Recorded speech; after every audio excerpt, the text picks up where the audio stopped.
हरी अपने माता पिता और दादा दादी के साथ गांव में रहता था और 7वीं क्लास में पढ़ता था।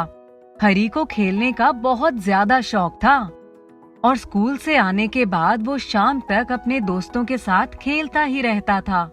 और जब तक उसे माता पिता बुलाते नहीं तब तक वो घर में भी नहीं आता था। एक दिन उसके पिताजी को बहुत गुस्सा आया और वो उसे लेने के लिए गए और घर लाकर उसे बहुत डांटा। तुमको सिर्फ खेलना है या कोई पढ़ाई भी करनी है? दिन भर खेलते हो, जरा भी पढ़ाई नहीं करते। परीक्षाएं पास आ रही हैं। पिताजी, अभी परीक्षाओं में बहुत टाइम है। 1 महीने बाद तुम्हारी परीक्षाएं हैं और तुम कहते हो कि परीक्षा के लिए बहुत टाइम है। कल से तुम कोई खेलने नहीं जाओगे और घर बैठकर पढ़ाई करोगे। ठीक है पिताजी। लेकिन हरी कहाँ मानने वाला था। वह घर में जरूर रहता था और पढ़ाई करता था, लेकिन उसका सारा ध्यान खेल में ही रहता था। उसका मन करता था कि पिताजी कभी शहर जाएं और वह खेलने के लिए अपने दोस्तों के पास चला जाए। और एक दिन उसे ऐसा मौका मिल भी गया। पिताजी किसी काम से शहर गए और हरी खेलने चला गया। जब पिताजी वापस आए तो उन्हें पता पड़ा कि हरी उनके पीठ पीछे खेलने चला गया था। तो उन्होंने हरी को बहुत डांटा और बहुत समझाया। अब हरी समझ चुका था कि मैं घर के आसपास खेलूंगा तो पिताजी को पता चल ही जाएगा, तो अब मैं गांव से बाहर जाकर खेलूंगा। फिर एक दिन हरी के पिताजी शहर जाते हैं। हरी अपने दोस्तों से कहता है कि हमें घर के आसपास नहीं खेलना चाहिए, क्योंकि मैं माँ से कहकर आया हूँ कि मैं अपने दोस्तों के साथ पढ़ाई करने जा रहा हूँ। अगर मेरी माँ ने मुझे यहाँ खेलते देख लिया तो पिताजी से शिकायत कर देंगी, इसलिए हम ऐसी जगह चलते हैं जहाँ कोई आता जाता नहीं। हरी का एक दोस्त कहता है कि हमारे गांव में एक नदी है थोड़ी दूर पर, लेकिन वहाँ कभी कोई नहीं जाता। मुझे पता नहीं क्यों, लेकिन वहाँ कोई भी नहीं जाता। हम वहाँ चलकर खेल सकते हैं। अरे हाँ, उस नदी के बारे में तो मैंने भी अपने दादा दादी को बहुत बातें करते सुना है। उस नदी में कोई भूत रहता है, इसलिए उस नदी के आसपास कोई नहीं जाता।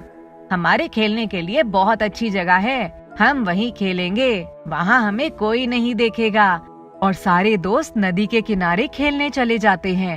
कुछ देर खेलते हैं, लेकिन जैसे ही थोड़ा थोड़ा अंधेरा होने लगता है वैसे ही उनके खिलौने गायब होने लगते हैं। उनकी बॉल, उनके बैट, सब कुछ धीरे धीरे नदी में जाने लगता है। ये देखकर वो सब बहुत डर जाते हैं कि कहीं भूत वाली कहानी सच्ची तो नहीं थी। थोड़ी देर बाद तो नदी में से कुछ अजीब अजीब सी आवाजें भी आनी शुरू हो जाती हैं। अब तो सारे बच्चे डर के मारे थर थर कांपने लगते हैं और जैसे ही भागने की कोशिश करते हैं तो नदी में से आवाज आती है कि अगर भागने की कोशिश की तो मैं तुम सबको नदी के अंदर ले लूंगा। कौन हो तुम? मैं इस नदी का भूत हूँ। तुम लोग अपने माँ बाप को धोखा देकर यहाँ पर खेलने आए हो और ऐसे बच्चों को मैं इस नदी के अंदर ले लेता हूँ और कभी भी नदी से बाहर नहीं निकलने देता। सब बच्चे रोने लगते हैं कि हमें माफ कर दो, आगे से हम कभी भी ऐसा नहीं करेंगे। जैसा हमारे माता पिता कहेंगे हम वैसा ही करेंगे, पढ़ाई भी करेंगे, कभी भी झूठ बोलकर खेलने के लिए नहीं जाएंगे, हमें माफ कर दो। लेकिन भूत उन्हें जाने नहीं देता और रोक कर रखता है। बच्चे डर के मारे चीखने चिल्लाने लगते हैं। थोड़ी देर बाद सभी बच्चों के माँ बाप उन्हें ढूंढते ढूंढते नदी के किनारे आ जाते हैं। अपने माता पिता को देखते ही बच्चे उनसे डर के मारे चिपक जाते हैं और उन्हें कहते हैं, हमें माफ कर दो, हम कभी भी आपको झूठ बोलकर यहाँ खेलने नहीं आएंगे। माँ बाप भी अपने बच्चों को माफ कर देते हैं और उन्हें अपने अपने घर ले जाते हैं। कुछ दिनों बाद बच्चे एकदम सुधर जाते हैं। वे पढ़ाई में मन लगाते हैं, खेलना कम कर देते हैं और नदी के पास तो जाने का नाम ही नहीं लेते। हरी के पिताजी हरी के दादा दादी को धन्यवाद करते हैं कि आपने एक ऐसा तरीका निकाला जिससे सारे बच्चे एक साथ ही रास्ते पर आ गए। मैंने इन बच्चों की नदी पर जाने वाली बात सुन ली थी, इसलिए मैंने ये सब नाटक किया ताकि ये बच्चे सुधर जाएं। दादा दादी और मम्मी पापा अब राहत की सांस लेते हैं कि अब हरी का खेलना कम हो जाएगा और अपनी पढ़ाई की तैयारी करेगा। उनकी परीक्षाएं हो जाने के बाद बच्चों को सारी बातें बता दी जाती हैं कि ऐसा कोई भूत नहीं था। ये तो दादाजी ने किया था ताकि तुम सब अपने पढ़ाई पर ध्यान दो। किसी गांव में एक रघु नाम का किसान रहता था। उसके परिवार में उसकी पत्नी चंद्रा, बेटी सुधा और उसकी माँ थे। उस साल गांव में बारिश नहीं होने से फसल का बहुत नुकसान हो गया था। रघु अपनी पत्नी चंद्रा के साथ शहर में कोई काम ढूंढने के लिए गया था। उस गांव में एक नदी थी।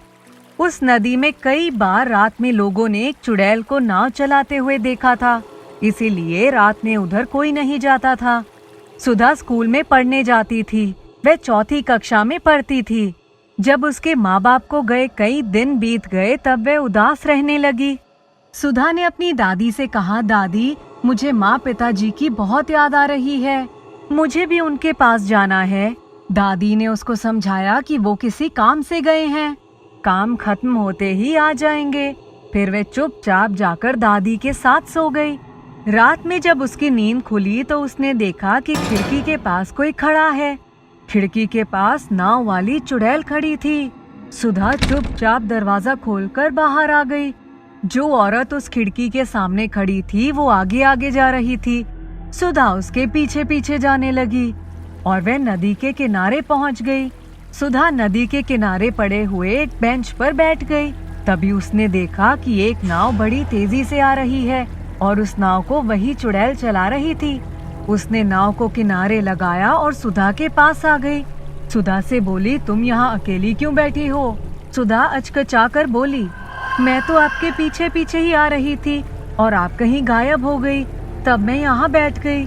सुधा ने बताया, उसके माँ बाप कहीं बाहर गए हैं और मुझे उनकी बहुत याद आ रही थी, इसीलिए मैं रात में सो नहीं पा रही थी।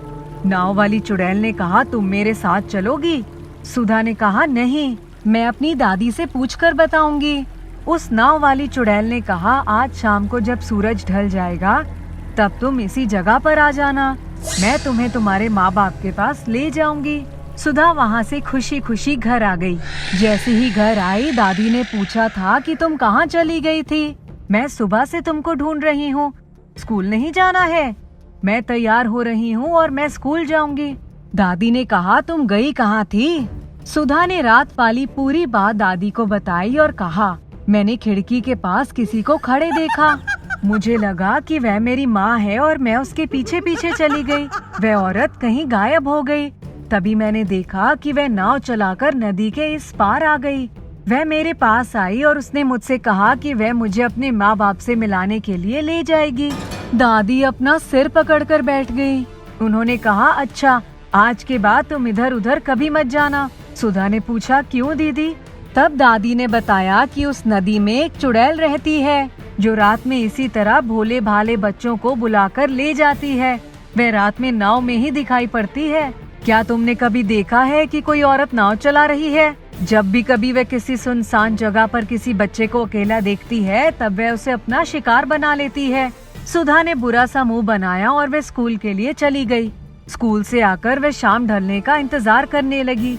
जब शाम ढल गई तो सुधा दादी को बिना बताए नदी की तरफ जाने लगी। उसे रास्ते में उसकी सहेली कंचन मिली। उसने भी उसको बहुत रोका लेकिन वह रुकी नहीं और भागते कदमों से नदी के किनारे चली गई।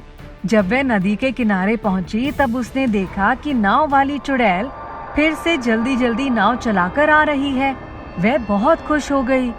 नाव वाली चुड़ैल आई और उसने सुधा का हाथ पकड़ा और उसको लेकर नदी की तरफ घसीटकर ले जाने लगी। दादी ने घर में सुधा को इधर उधर ढूंढा। जब वह कहीं नहीं मिली तब उनको शक हुआ कि सुधा नाव वाली चुड़ैल के बहकावे में आकर नदी की तरफ तो नहीं चली गई। दादी ने गांव में सबसे पूछा, परंतु कोई सुधा के बारे में नहीं जानता था। तभी कंचन, सुधा की सहेली, भागती हुई आई और उसने बताया कि दादी, सुधा नदी की तरफ भागती हुई जा रही थी। मैंने उसको बुलाया लेकिन वो रुकी नहीं। दादी गांव के कुछ लोगों को लेकर नदी के किनारे गई। दूर से ही उन्होंने देखा कि उस चुड़ैल ने सुधा का हाथ जोर से पकड़ा हुआ था और उसे घसीटती हुई नदी की तरफ ले जा रही थी। सुधा बिलक रही थी, चिल्ला रही थी। सभी गांव वाले रात होने की वजह से जलती हुई मशालें लेकर आए थे। सब भागते हुए नदी के किनारे पहुंच गए। जब वह नाव वाली चुड़ैल सुधा को लेकर नाव में बैठी तब सारे गांव वाले लोग उसके सामने पहुंच गए। चुड़ैल ने सुधा को नदी में धकेल दिया और खुद तैरकर नाव में बैठ गई। गांव वालों ने एक मशाल नाव के ऊपर डाल दी।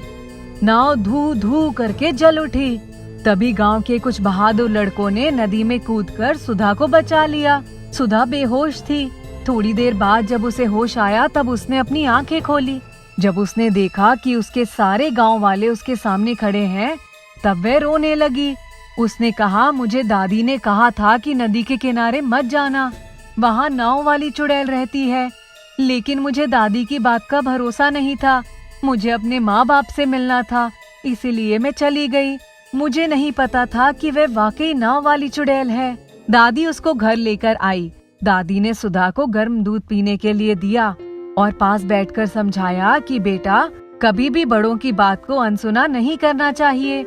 दूसरे दिन जब उसके माँ बाप शहर से लौटे और उन्होंने जब यह सब कुछ सुना, तब उन्होंने सुधा को गले लगा लिया और कहा, अगर दादी ने थोड़ी देर और कर दी होती तो वह नाव वाली चुड़ैल तुमको पानी में डुबाकर खत्म कर देती।